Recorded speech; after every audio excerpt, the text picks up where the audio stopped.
capítulo 9, dando continuidade à semana passada, capítulo 9 de Atos, versículo 10. Então, vamos pegar mais um pedaço aí da história de Paulo, da conversão de Paulo, da restauração de Paulo, em Atos, capítulo 9, versículo 10 em diante. Nós vamos ver hoje, em especial, Jesus falando. Nós vimos na semana passada, né, na estrada de Damasco, Jesus, né, falando com quem? Jesus falando com Saulo. E lá na estrada de Damasco, Jesus disse para ele, né, quando vem aquela luz diante de Saulo, e aí Saulo pergunta: quem és tu, Senhor? E como nós vimos semana passada, ele viu que a luz se originava onde? Do céu. Então, quando ele declara: quem és tu, Senhor? O termo que ele usa, né, é um termo voltado, né, para designar a Deus. E aí, sem saber, a voz, né, a resposta, né, a sua pergunta veio através de uma voz no meio da luz que dizia: eu sou Jesus, a quem tu persegues. Então ele começa, opa, então Jesus não era um homem, não era qualquer um, não é alguém que ele julgava irrelevante, um blasfemo, alguém que era contrário à lei. Então ele já começa a enxergar a dimensão, né, de quem é Jesus. Mas Jesus, ele não só se conforma em se identificar para Saulo, ali na estrada, né, de Damasco, ele também ordena a Saulo, conforme a gente vê na continuidade do texto, mas levanta-te e faça o quê? Entra na cidade. Aí o que é que ele continua dizendo? Onde te dirão o que tens ou o que convém fazer. Então, Jesus, ao falar com Saulo, manda, ordena para que ele se levante, ele saia daquela situação que ele está ali caído ao chão, mas também entre na cidade, porque é lá em Damasco que as pessoas vão o quê? Vão dizer, vai ser dito a ele, na realidade, o que ele precisa fazer. E no capítulo 9, versículo 8, como vimos semana passada, ele é guiado pela mão. Por quê? Ele perde a sua visão. Até esse momento, nós podemos ver, né, como vimos na semana passada, Saulo ele estava agindo como? De acordo com o seu pensar. A fé dele, a conduta dele estava subjetiva, ou seja, era do jeito dele, do agrado dele. Ele julgava que estava fazendo conforme a vontade de Deus, mas na realidade ele não estava agindo conforme a vontade de Deus. Na realidade ele estava agindo do modo que ele julgava conveniente.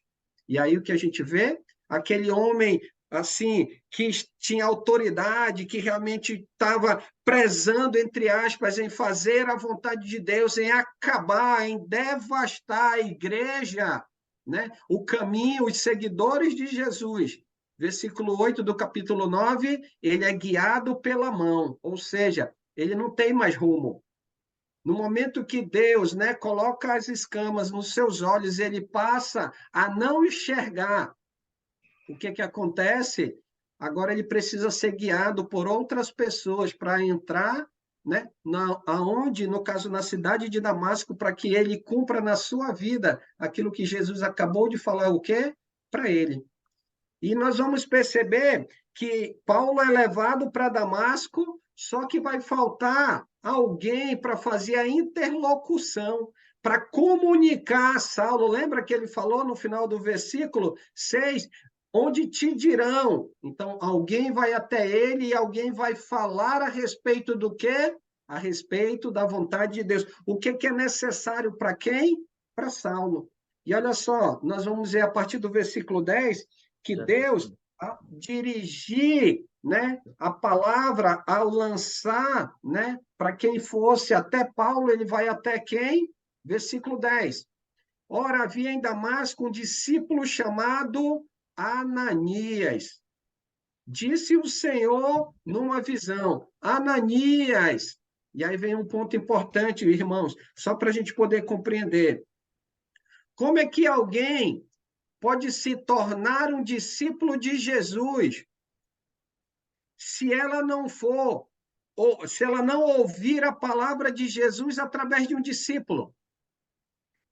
Nós ouvimos lá em Mateus capítulo 28, versículo 19, né? Jesus ele dizendo aos discípulos, no caso a grande comissão, aos 12 que lá estavam e os outros, o que é que ele diz? Ide, fazei discípulos de todas as nações. Então, qual era a ordem de Jesus para que eles fossem e fizessem discípulos? Como é que alguém pode ser feito discípulo se essa pessoa que está levando a palavra para ela, ela não segue os ensinos de Jesus? Se ela não tem Jesus como seu Senhor, se ela não reconhece e nem obedece ao ensino de Jesus, considerando a sua autoridade, o seu senhorio. E o que nós podemos observar aqui em Atos capítulo 9, versículo 10, é que Deus vai lançar o quê? Um desafio a quem? A Ananias. E Ananias é o quê? Um discípulo, ou seja, alguém que ouve e obedece. Alguém que conhece a vontade do Senhor e tem condições de levar o quê? A Saulo, a palavra restauradora de quem? De Jesus. Por quê? Porque sendo um discípulo, Ananias também foi o quê? Restaurado por quem? Por Jesus. Ele não faz aquilo que está na cabeça dele. Ele vai fazer aquilo que está de acordo com a vontade do Senhor. E quando Deus, né, quando o Senhor, perdão, quando Jesus vai até Ananias, né, quando diz, chama-o pelo nome, versículo 10, ele responde, o que que ele diz? Eis-me aqui, Senhor, eis-me aqui. Olha a disposição. E é um ponto que precisamos entender. Toda vez que eu e você estudamos a palavra, e nós aprendemos o que precisamos para levar, para viver uma vida digna, precisamos ter a disposição de quê? De justamente ouvir e cumprir, de ouvir e obedecer. Olha a disposição de Ananias. Eis-me aqui, Senhor. E aí continua versículo 11. Então o Senhor vai e ordena para ele. O Senhor vai e dá o quê? Dá ordem para quem? Para Ananias, para que Ananias fosse cumprir aquilo que Deus havia estabelecido através de quem? Vai estabelecer através de quem? Através de Ananias na vida de quem? Na vida de Saulo. Olha comigo o versículo 9, só para a gente poder entender aqui o diálogo, né? A interlocução entre Jesus e Ananias. O que Saulo ele estava fazendo ao chegar em Damasco? Versículo 9. O que nós vimos lá? Versículo 9. O que Saulo fez ao chegar em Damasco? Versículo 9. O que ele estava fazendo? Ou deixando de fazer? Nem comeu, nem bebeu. Isso, Orando. ele estava sem comer, ele estava sem comer e nem beber. E sem ver, né? Sem visão. E estava sem visão, porque aconteceu lá na estrada. Quando ele chega na cidade, declara, versículo 9, esteve 3 dias sem ver, né? Durante os quais ele não comeu nem bebeu. E o que ele fez durante esse período? Olha só, versículo 11. Dentro desse diálogo que Deus está tendo com Ananias, o que mais fez Saulo nesse período, de acordo com o versículo 11? Orando. Orando, orando. Você recorda na semana passada, quando a gente conversou, que o fato de ele estar 3 dias sem comer nem beber era uma demonstração clara de que ele estava o quê? Pensando naquilo que ele fez, nas ações, na forma. Muitas vezes eu vejo também, sendo um conhecedor, um profundo conhecedor da lei, ele ficou ligando os pontos em relação ao quê? As profecias messiânicas, sobre aquilo que ele havia, né, tinha ouvido daquelas pessoas a respeito de quem? A respeito de Jesus. Ou, por exemplo, na pregação de Estevão, né, se nós olhamos lá no capítulo 7, lá no finalzinho, quando Estevão ele diz que eles estavam resistindo ao Espírito Santo, versículo 52, ele diz assim, 7:52, qual dos profetas vossos pais não perseguiram? Eles mataram o que anteriormente anunciavam a vinda do justo. E aí, talvez, nesses 3 dias sem comer e nem beber, disse, esse justo que eles estavam falando, na qual os nossos pais mataram. E aí ele começa a ligar o quê? Ligar os pontos. Versículo 52, do qual agora vós vos tornastes traidores e assassinos. Paulo estava lá no Sinédrio, ouvindo o discurso de quem? Ouvindo o discurso de Estevão. No momento em que ele estava levando, oportunizando aqueles homens o conhecimento a respeito do quê? Da vontade do Senhor. E que eles não estavam o quê? Se devotando em obediência a quem? A Deus.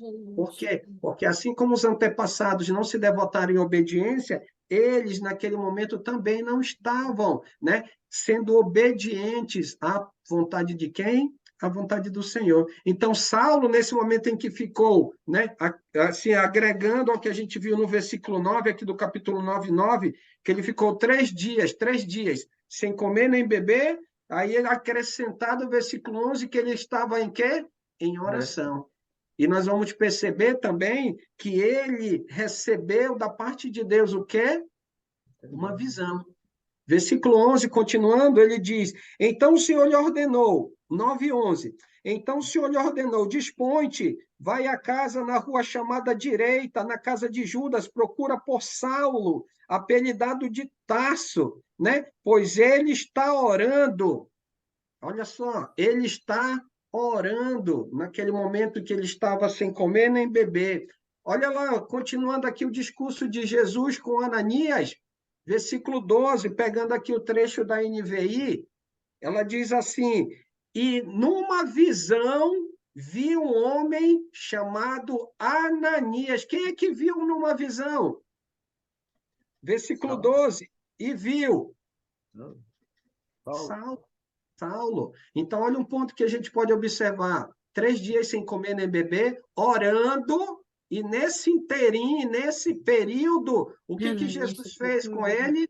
Jesus estava revelando, né, que um homem ia até ele para fazer o quê? Ia impor as mãos para que ele voltasse a ver. Para que ele voltasse a ver. Deus estava trabalhando aonde? Aqui, ó, na cabeça de Paulo.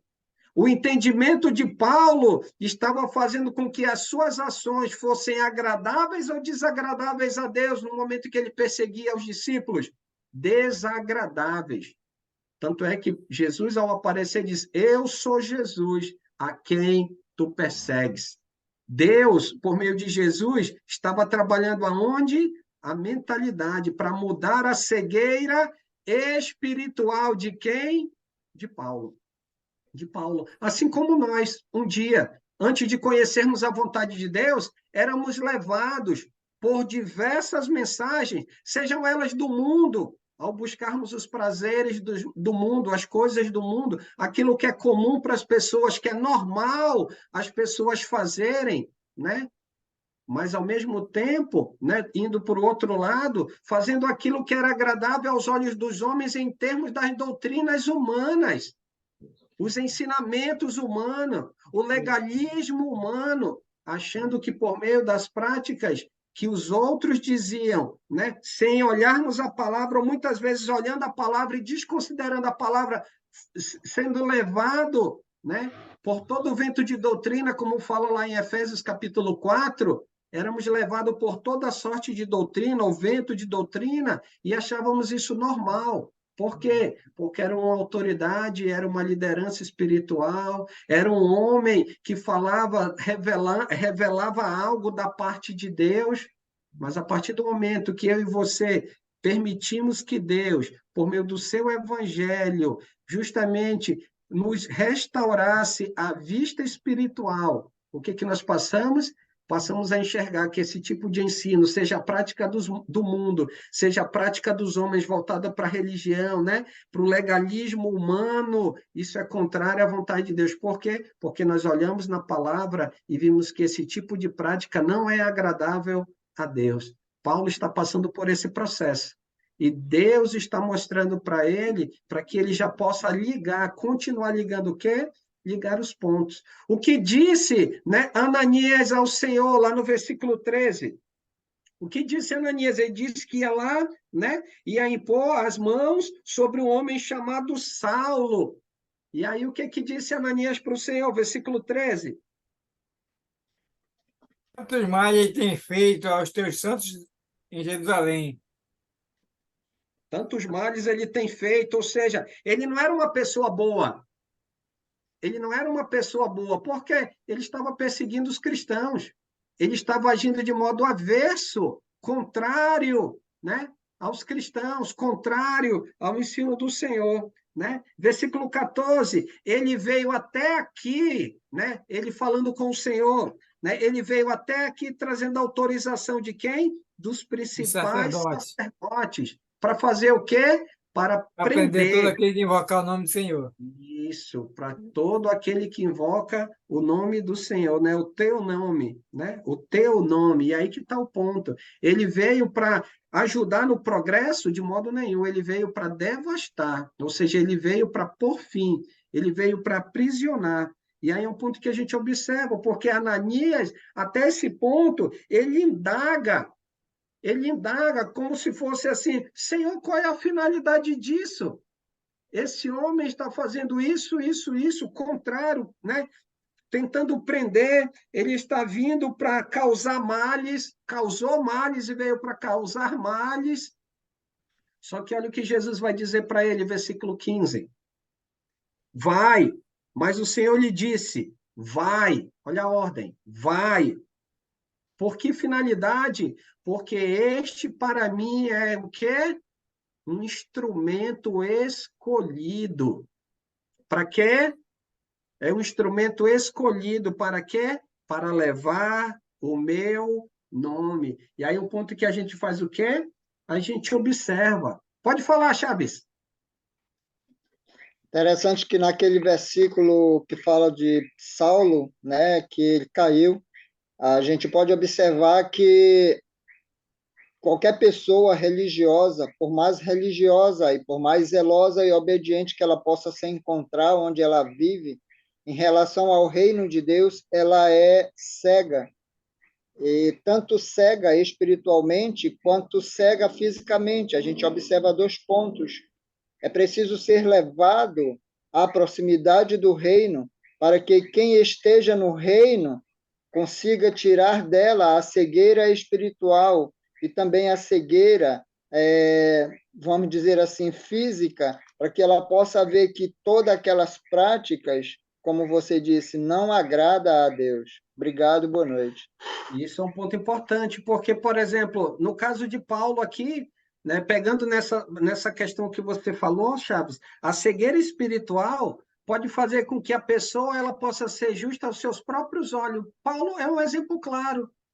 Aos olhos dele, considerando o modo como ele estava vendo a vontade de Deus, as ações deles não é, a ação dele não era contrária à vontade de Deus. Logo, ele achava que estava fazendo tudo bem, né? Estava fazendo tudo de acordo. Estava, como o Enio costuma dizer, né? Ele estava pegando 10, né? Ele estava 10, a nota dele era 10 diante de Deus. Só que na realidade não era isso. Diga, Paulo, PC.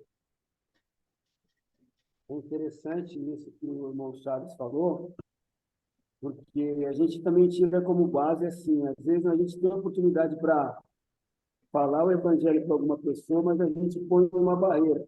Ah, eu acho que ela não vai ouvir porque ela faz tal coisa, porque ela tem determinadas atitudes, aquela pessoa já foi isso, já foi aquilo. E para nós também, Jesus deu essa mesma ordem que foi para Ananias, né? E de pregar o evangelho a todas as pessoas, né? Isso. Vou contar um fato interessante que aconteceu comigo. Né? Eu fui vizinho do irmão Randall de frente, e o Randall ele tem uma coisa que quando chega alguém, ele vai lá se apresentar, né? E ele aproveita para falar o evangelho. E aí ele falou para mim que quando ele viu, eu tinha um adesivo no local onde eu congregava antes, né, da denominação onde eu congregava. Aí ele colocou esse empecilho, ele falou assim, poxa, eu acho que ele não vai dar atenção porque ele já vai em determinado lugar, né? Ele contou isso para mim depois que a gente teve mais amizade, né? Então, para você ver como às vezes é difícil mesmo para alguém aproximar de outra pessoa para falar de Cristo. Não podemos fazer isso, né? Tudo bem que aqui Jesus procurou Ananias e falou, não, vai que ele é instrumento, né?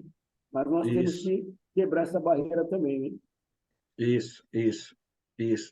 Um irmão assim conta uma história já há tempo já, né? Que ele foi entrar na casa de um contato que ele conheceu na rua, ela chamou para poder ir para casa para falar na casa dela, e aí os irmãos chegaram lá para falar, e o irmão que estava conduzindo, que conta a história, ele pegou e disse assim, olhou para um lado as imagens, olhou para um lado o quadro, e ao invés de ele dizer assim, oh, isso aqui está errado, não, disse, poxa, a senhora, pegando o exemplo de Paulo lá em Atos 17, como a senhora é uma mulher religiosa, assim, a senhora está de parabéns, né? Como é que assim, a senhora, aqui nas suas orações, e aí ele foi se aproximando, foi trabalhando isso, até que ela pudesse ouvir o quê? O Evangelho do Senhor. E aí que está o ponto. A gente vai perceber que Jesus, aqui ao trabalhar com Ananias, ele vai mostrar para Ananias o quê? A importância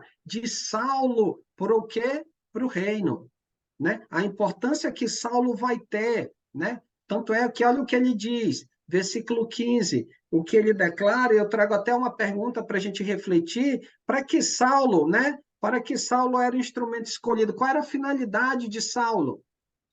Aqui sendo declarada da parte de Jesus para com Ananias. Qual era a finalidade de Jesus para com Saulo? Já que ele diz que ele, né, ele é um instrumento escolhido, de acordo com o versículo 15, o que nós podemos observar aí? Um de cada vez. Levar o nome aos gentios, né? Levar o nome de Jesus aos gentios. Isso. Levar aos gentios. E perceba bem, Os quantos reis, né? A conversão. sim, a conversão. Um ponto que a gente vai ver, irmão Aníbal, Paulo, irmãos, é que essa é a primeira vez que nós vemos aqui, né, a citação clara, ou assim, gentios, no sentido de que o evangelho, a salvação, ela serviria para quem? Para os gentios. A gente viu lá em Atos capítulo 12, versículo 17, que o Espírito ele seria derramado sobre toda a carne. Mas até aquele momento, o profeta Joel, né, como foi citado lá em Atos 2,17, não fala, né, quem seria toda a carne. Talvez os judeus, ao ouvir aquilo, todos os judeus, tanto é que o evangelho, até esse momento, capítulo 9, né, chegou até quem? Chegou até os samaritanos. E olha o que Jesus está dizendo para Ananias. Paulo, ou no caso aqui, nesse momento, Saulo, ele é um instrumento escolhido para levar o quê? O nome de Jesus perante quem? Perante os gentios. E não só um público específico. Aos gentios até chegar a quem? Até os reis, as autoridades, né? As pessoas investidas de autoridade. Mas, no entanto, também, esse homem, ele vai ser um instrumento escolhido para levar para os gentios, mas ele também vai levar para quem? Para os filhos de Israel. Nós vamos ver no contexto do livro de Atos, Saulo, quando adentrava uma cidade, qual era o primeiro lugar que Saulo procurava? No caso, Paulo, ele entrava na cidade, mais para frente. Ele entrava onde? Nas sinagogas. A sinagoga, para cumprir exatamente o quê? Aquilo que Deus, né? Aliás, aquilo que Jesus, ao falar com Ananias, determinou. Então, ele é instrumento escolhido para os gentios. Só um minutinho, rapidinho, irmão Paulo, pode falar. A conversão do Paulo não foi pelo seu amor, mas foi pela dor que ele sentiu quando ele perdeu a vista, né? Ficou cego 3 dias. Então, foi pela essa dor que ele teve, ele reconheceu que ele estava naquele caminho errado, pensando que estava certo. Mas o certo é o que o Senhor quer, não o que ele faz.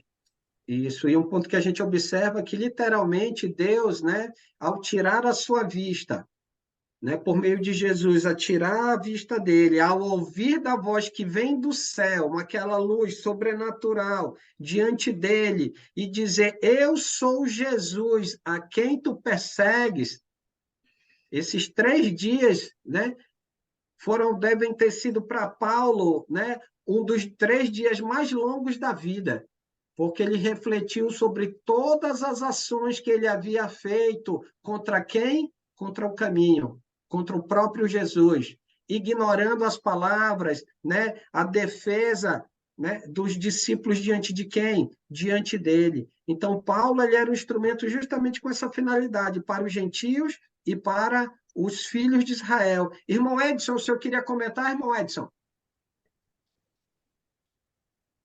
Não, Alessandro. Tranquilo. Tranquilo, Que faz aí? tranquilo. Tranquilo, mano. Vamos continuando aqui, só um minutinho. Pronto. Lá, pegando aqui o contexto, ainda para a gente ampliar o chamado, a vocação de Saulo, né? Nesse momento, olha o capítulo 26, versículo 17 e 18, na primeira parte, ele complementa, na hora que ele está falando, né? Assim, se defendendo, falando do seu chamado, ele diz, Jesus falando, livrando-te do povo, no caso do povo de Israel, e dos gentios, para os quais eu te envio. Então, olha só, Jesus vai livrá-lo das perseguições.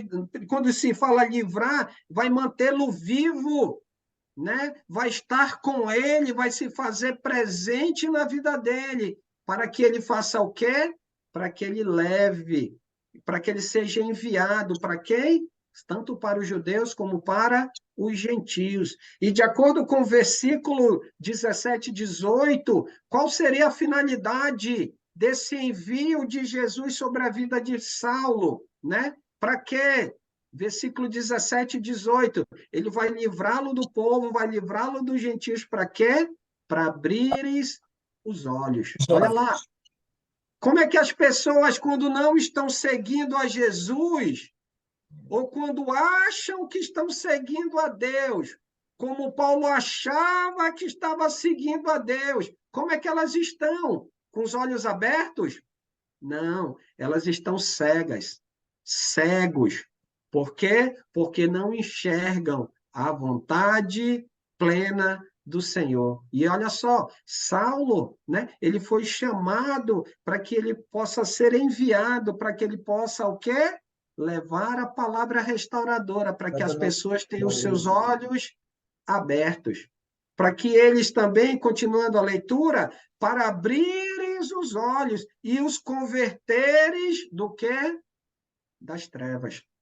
Então, se alguém acha que está fazendo a vontade de Deus e não está fazendo de acordo com aquilo que Deus revela através da Bíblia, ou faz em parte, ela está tendo plenitude na sua visão, na sua vista, de modo nenhum. Se ela não está tendo plenitude, os seus olhos não estão abertos, ou seja, ela não está obedecendo à vontade de Deus, ela está na luz ou nas trevas, de acordo com o que Jesus diz para Saulo, capítulo 26, 17 e 18, ela está nas trevas.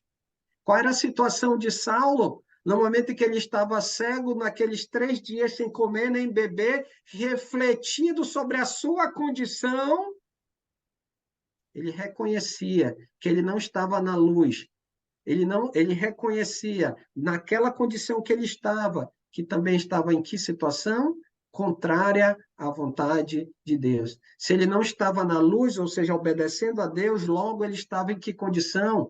Nas trevas. E ele vai ser mandado, ele é chamado por Jesus para ser mandado, em segundo lugar, para levar, né, a conversão, para que as pessoas saiam das trevas, final do versículo 18, início do 18, para a luz e da potestade de Satanás, do poder de Satanás para o quê? Para Deus. Então, é para abrir os olhos das pessoas, é para converter, ou seja, tirar, fazer com que as pessoas deixem de andar para as trevas e se voltem para a luz, de que elas saiam do poder de Satanás e elas se colocam debaixo do quê? Do poder de Deus. Lembra lá, Romanos capítulo 1, versículo 16, o que é o evangelho? É o poder de quem? De Deus. Para quê? Para salvação. salvar, justamente. Então, olha lá o restauro, o chamado restaurador de Deus sobre a vida de Paulo, para que ele possa levar sobre as outras pessoas a restauração. Ao invés de ser trevas, converter, ou seja, conduzir essas pessoas para a luz. Ao invés de estar debaixo do poder de Satanás, elas possam estar debaixo do poder de quem? De Deus. que é o poder para a salvação. Final do versículo 18, a fim de que recebam eles o quê? Remissão dos seus pecados, para que eles possam ser remidos, perdoados do quê? Dos seus pecados. Pela fé em quem? Lá em Atos 26, para que, pela fé em quem? Pela fé em Jesus. Para que eles sejam remidos dos pecados, eles recebam herança. Pela fé em quem? Em Jesus. Então, olha só a diferença que Jesus faz na vida daqueles que, de fato, ouvem e obedecem a quê? A sua vontade. Ainda nas palavras, lá no capítulo 9, versículo 16, ainda dentro das palavras de Jesus com Ananias, versículo 16, ele diz: pois eu lhe mostrarei a quem? A Saulo, o quanto importa, né? Que importa sofrer pelo nome de quem? O nome de Jesus.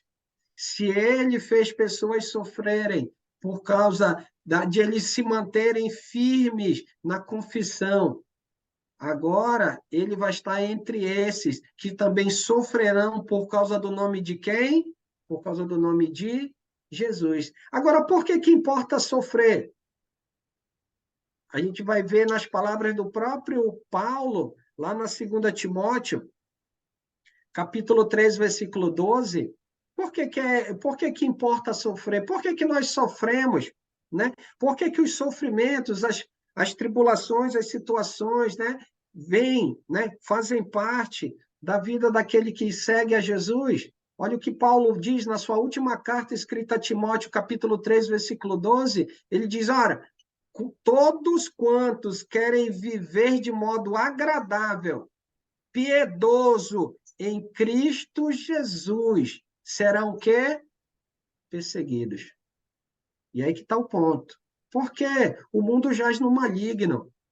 O mundo em que nós vivemos, o nosso redor, aqueles que não depositam a sua fé obediente, aqueles que não estão tendo a sua vista espiritual restaurada por Jesus e nem se submete a esse restauro, estão sendo conduzidos ou estão debaixo do poderio de quem?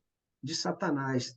Estão vivendo na luz? Não estão vivendo na luz, estão vivendo nas trevas. E aqueles que vivem na luz, olha lá o que Paulo diz a Timóteo na sua última carta, aqueles que querem viver de maneira agradável em Jesus, ou seja, colocando Deus, a sua autoridade, colocando Deus no lugar certo nas suas vidas, né? Por meio de Jesus, eles serão o quê?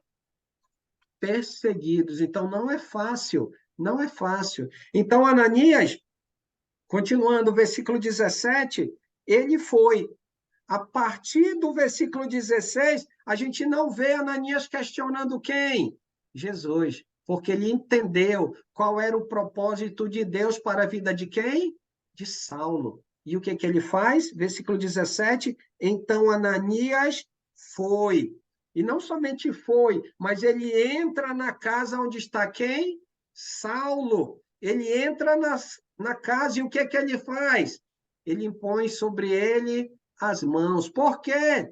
Porque Deus revelou assim para quem? Para Saulo. Lembra no momento que ele estava orando? Jesus declara a Ananias que ele estava orando, né? E que ele viu, né, um homem chamado Ananias colocar a mão sobre a sua cabeça, né? Para que ele pudesse recuperar o quê? A vista. Pode falar, Chaves. Interessante que o versículo 6 e o 15, se a gente observar, Jesus diz para ele, no 6 diz assim, mas levanta-te e entra na cidade onde te dirão o que te convém fazer. Se a gente fizer uma breve recapitulação da vida de Paulo, de Saulo, foi um homem preparado na lei, e aí se a gente vê de forma bem profunda, Jesus está dizendo, eu te permiti aprender, eu te ensinei a lei. E aí o 15, mas o Senhor lhe disse, vai porque este é para mim um instrumento. Por que instrumento? Porque ele aprendeu. E se nós notarmos, por exemplo, Jesus está enviando Agora, Paulo, para onde? Para gentios e reis. Em outras palavras, assim, quaisquer questionamento que estes homens fizessem a Saulo a respeito da lei, ele estava habilitado a responder. Qualquer questionamento dos israelitas a respeito da graça a Saulo, ele estava habilitado a responder. É isso que ele está dizendo no 6. Aquilo que ele estava fazendo fora do reino não convinha. Agora convém fazer conforme o que ele houver aprendido. Corrija aí, professor, por favor. Um ponto que a gente pode trabalhar, achava muito bem a sua colocação, mas nesse primeiro momento, o que convinha a Paulo fazer, considerando a sua condição espiritual de cegueira? Então, ele precisa tomar o primeiro passo. É tipo quando nós entramos na escola, né? A gente não entra direto na universidade, né? A gente vai direto para o quê? Para os primeiros passos na educação, em juntar o A com B, né? Não é isso? Vai fazendo lá, vai aprender a ler. Então, Paulo tinha uma necessidade prioritária, assim como as pessoas hoje têm uma necessidade prioritária. E é o que nós vamos ver. Tanto é que Ananias diante dele, quando entra onde ele, né, na casa de João, aliás, na casa de José, desculpa, na casa de Judas, quando ele entra, versículo 17, na terceira parte, diz o texto, o que Ananias declara? Saulo, irmão, o Senhor me enviou. O Senhor me enviou. Quem é o Senhor que enviou Ananias? Versículo 17. A saber, o próprio Jesus, o que te apareceu no caminho por onde vinhas.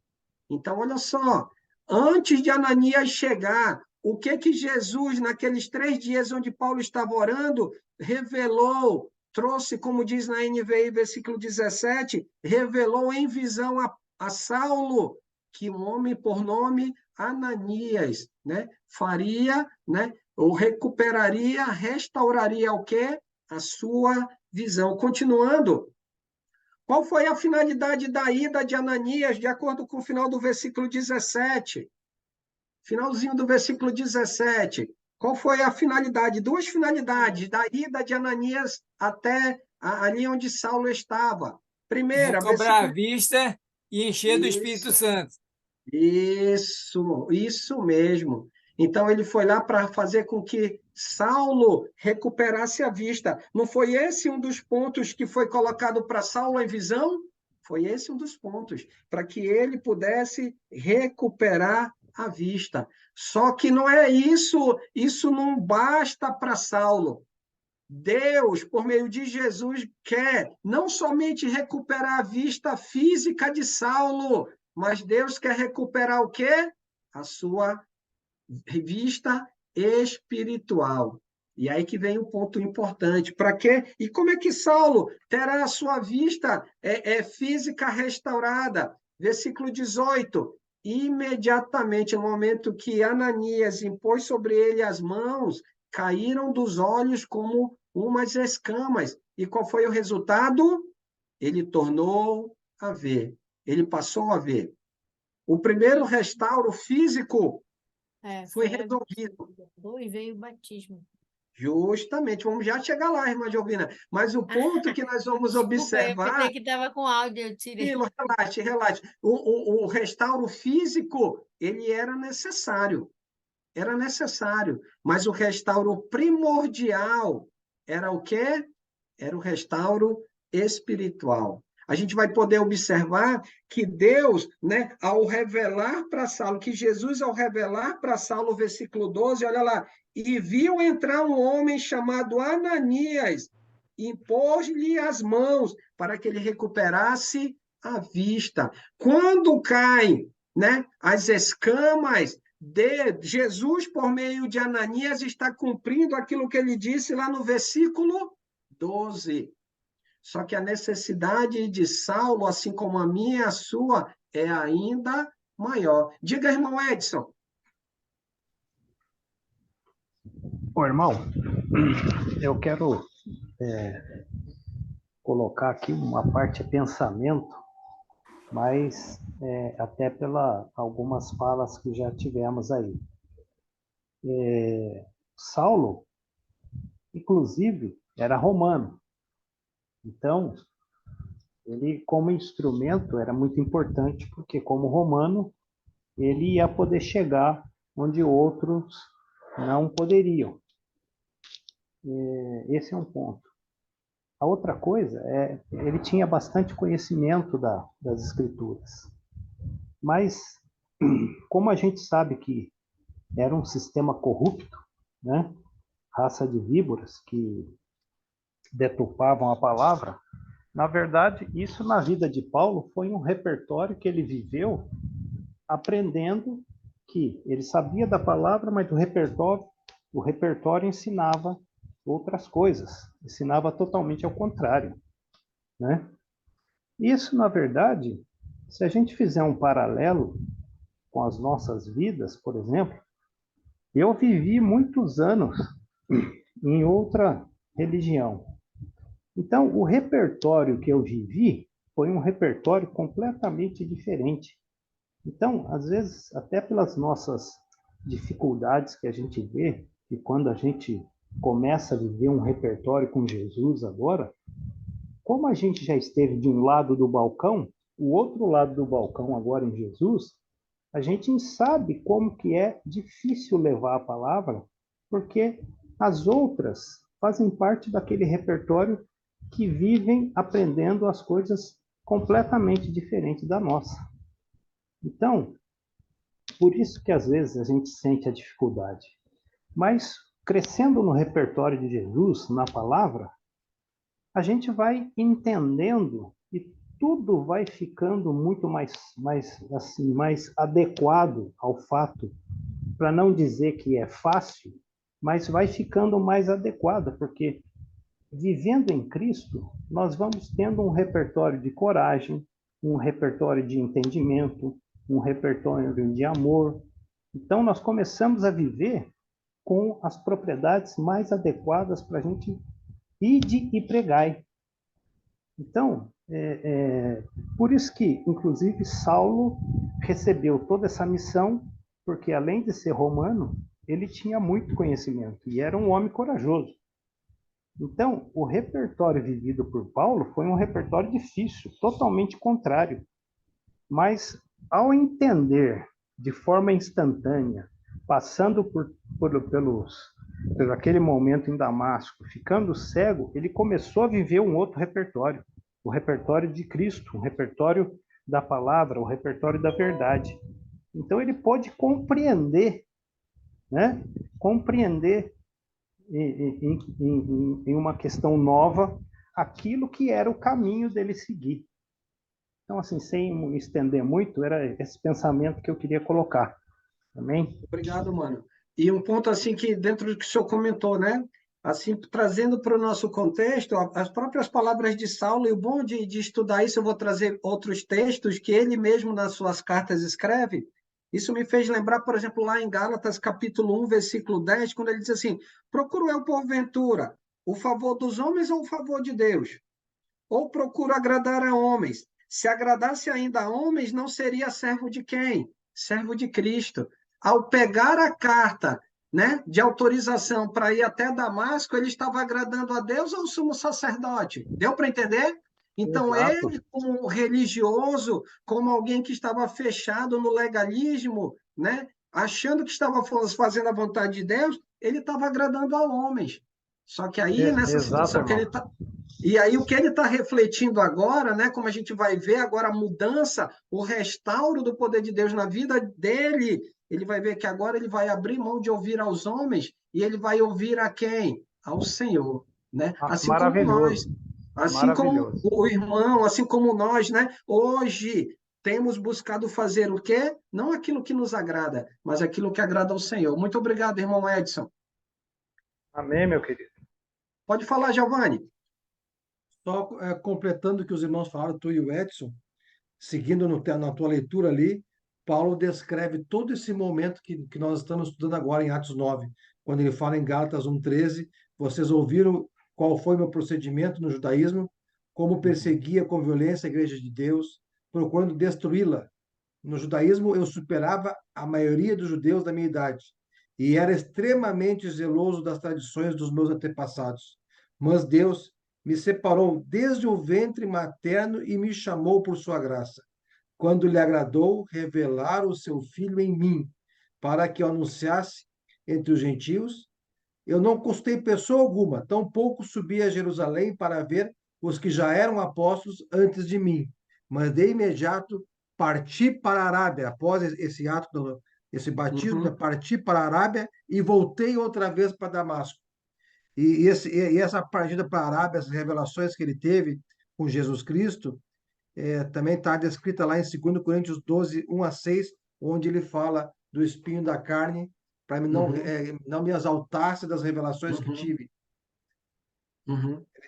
E um ponto que a gente Amém. observa, né? Se a gente for olhar no contexto religioso nos nossos dias, na história, no decorrer da história, a partir do 2º século, né? Existiram e existem muitos Saulos, homens que acham que estão fazendo a vontade de Deus, que estão obedecendo, que estão falando da parte de Deus, né? Que estão louvando, né? Conforme o agrado de Deus, só que não tem enxergado a verdade, a luz, o propósito, o chamado de Saulo. E aí que tem o ponto. Deus ele não chamou Saulo, né? Assim, no sentido de que ele era um homem preparado, era um homem que conduzia, assim, trazia a luz, a lei. Ele aplicava, tanto é que ele pregava, né, com base tanto para gentil quanto para os judeus, né? Através do quê? Daquilo que ele conhecia, a escritura, como ele cita lá para Timóteo no capítulo 3, versículo 15 e 16 de 2 Timóteo, né? Então ele fazia revelando essa escritura a essas pessoas, fazendo com que elas viessem ao entendimento voltado para a vontade de quem? Do Senhor. Diga aí, irmão José Augusto. Ô, Glória, também querido irmão Alessandro, me, me diga assim, por que Paulo precisou ir a Ananias? Jesus podia ter curado ele e ter ensinado tudo a ele. Mas aí que vem o ponto. Quem é que ele perseguia? Ele perseguia Jesus. Quem eram os que anunciavam a Jesus? Os discípulos de Jesus. Não. Então ele começa a ver a importância. Por exemplo, será que ele ao imaginar, ao ver a figura de Ananias, sabendo da sua fama, daquilo que as pessoas conheciam, ele viu o quê? O amor de Deus manifesto através daquele servo, a misericórdia de Jesus, vendo que aquele homem que estava ali naquele momento, vindo em nome de Jesus, enxergava nele a enorme necessidade que ele tinha de ser liberto dos seus pecados, como a gente vai já ver, né? Então mostrava preocupação. Aí a gente começa a entender a forma como Paulo levava essa palavra. Ele entendendo a ação de Jesus por meio de Ananias na vida dele e a forma como ele procedeu a partir daquele momento para com quem? Para com as outras pessoas. Numa determinada cidade, ele foi apedrejado. Ele correu para longe daquela cidade? Não, ele entrou novamente. Por amor de quem? Por amor dos irmãos. Para levar a misericórdia de quem? Para levar a misericórdia do Senhor. Lembra lá em 2 Coríntios capítulo 11 que ele vai citar tudo o que ele sofreu em nome de Jesus? É justamente o ponto que a gente pode observar. É isso que Jesus disse ao chamá-lo para o quê? Para ser um instrumento que ele sofreria em nome do Senhor. Tranquilo? Diga a irmã Maria Helena. Irmão Alessandro, boa noite a todos. No 6, onde diz que te convém fazer, Jesus já tinha usado essa palavra quando ele disse a Zaqueu, convém que eu vá à sua casa hoje à noite. Então, esse convém, quer dizer, é preciso que seja feito dessa forma. Como o irmão acabou de perguntar, ele podia ter curado, não precisava dar a cegueira a Saulo. Porém, convém que assim fosse feito, né? Convinha naquela situação, e sempre que convém, Jesus não faz as coisas por acaso. Ele faz para que muito mais pessoas vejam e muitas pessoas sejam agraciadas com esse ato. Então, essa palavra convém aqui, eu não conheço se ela é traduzida exatamente do grego, se vem exatamente assim, mas lá em Zaqueu tem convém que eu vá à sua casa. Me chama a atenção porque tinha que ser assim, não podia Sim. ser diferente. Era isso. Ok, Obrigada. ok. Diga aí, irmão Edson. Aí é só para corroborar contigo e com a irmã, é que exatamente tinha que ser assim, né? Porque Jesus estava mostrando a Saulo como ele fazia, como ele usava as pessoas, e para mostrar que Saulo era um instrumento dele. Então, Mateus 13, de 13 a 16, diz assim: é por isso que uso parábolas. Eles olham, mas não veem, escutam, mas não ouvem, nem entendem. Cumpre-se, desse modo, a profecia de Isaías que diz: quando ouvirem o que digo, não entenderão. Então, é importante que Jesus mostrasse a Saulo o quanto ele era um instrumento importante, mostrando a ele como ele usava as pessoas para que pudesse atingir o objetivo dele. O termo que foi traduzido por convém, irmã Maria Helena, no grego, ele está como o que é necessário fazer, dando a ideia de anseio, né, daquilo que falta para ele, né? Tanto é que a gente vê a própria atitude dele refletindo, ali meditando, né? Então é um ponto a ser considerado. O ponto que a senhora observou é muito importante. Obrigado. Importante, só para contribuir. Pode falar, irmão Edson, desculpe.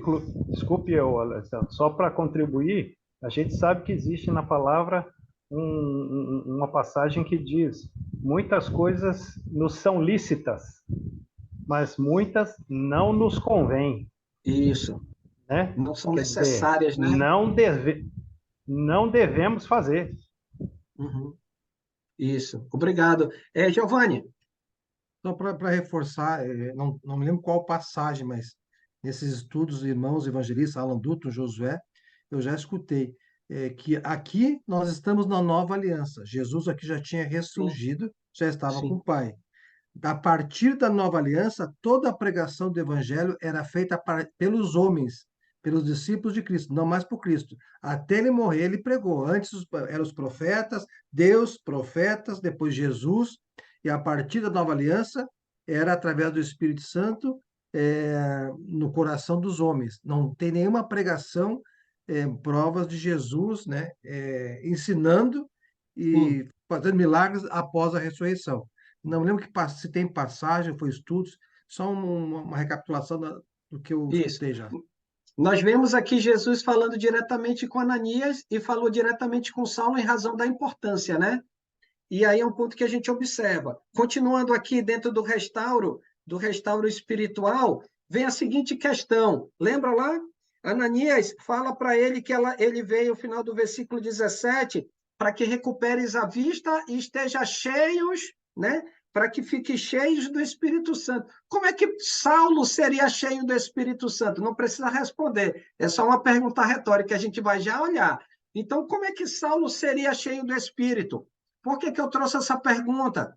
Porque, infelizmente, como eu disse, né, hoje existem muitos Saulos agindo como Saulo aqui, antes da estrada de Damasco, antes desse momento importante, que estão ensinando várias formas de como as pessoas podem estar cheias.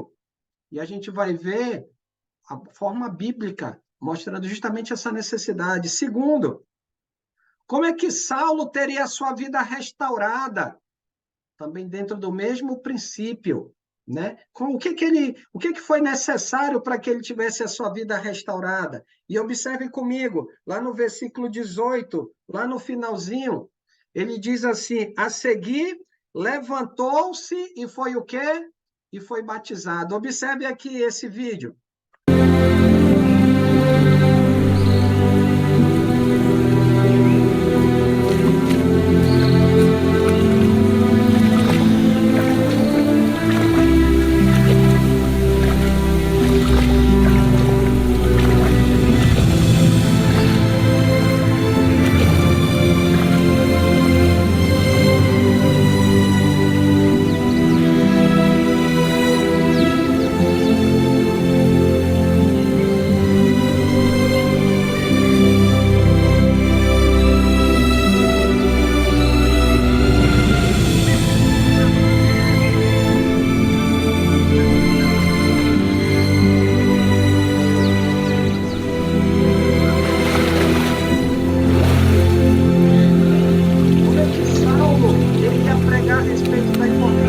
batismo se ele não fosse batizado?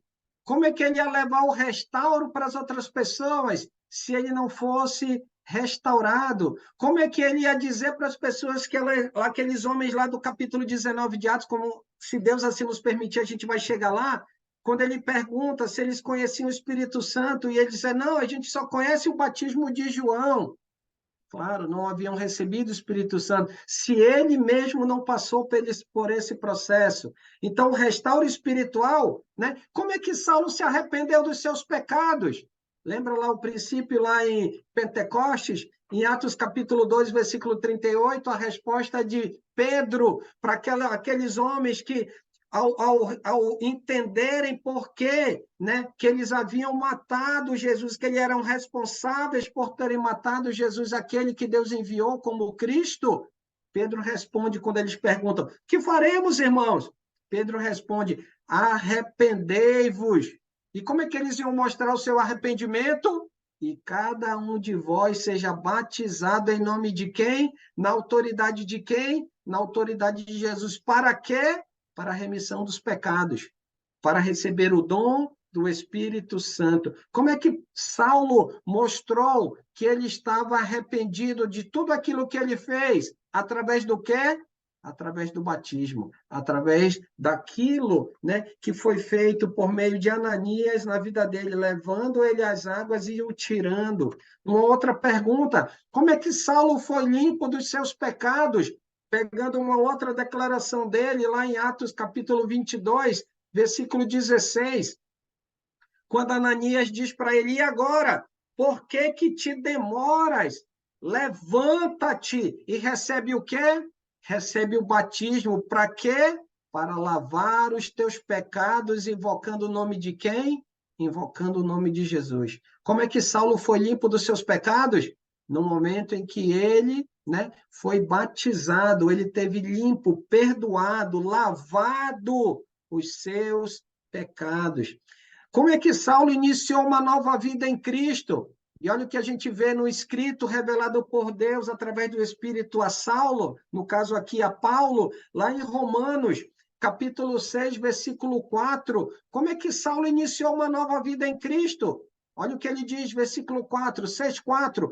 Fomos, pois, sepultados com ele na morte pelo batismo. Para quê?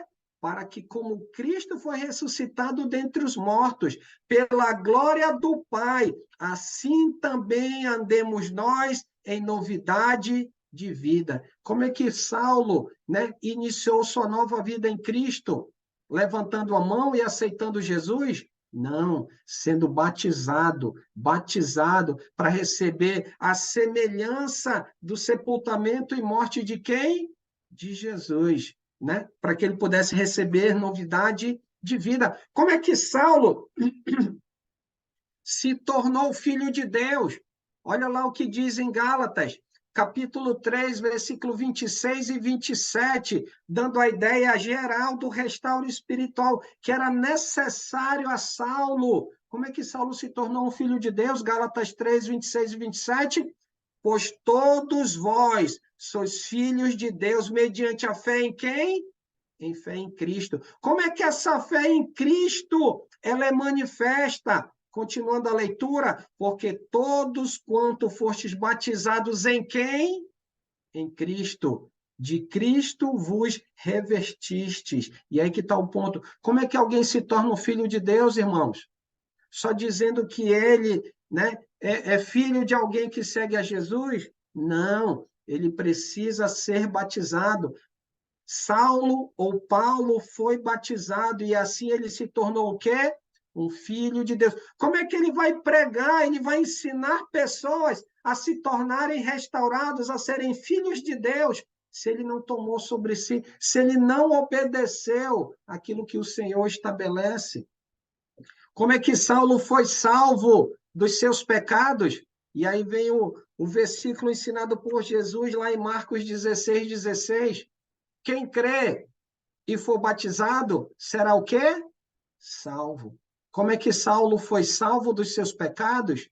Crendo em qualquer pessoa, crendo nos seus pensamentos, não, crendo na sua opinião, crendo na vontade dos homens, não, crendo numa vã religião, não, crendo em Jesus. E ele viu na sua vida a necessidade de ser limpo dos seus pecados. Logo, ele creu em Jesus e ele foi o quê? Batizado. Batizado para quê? Para salvação. Não foi só levantar a mão. Ele foi batizado para que ele pudesse ser salvo. Para a gente concluir, a restauração ela continua em nossos dias.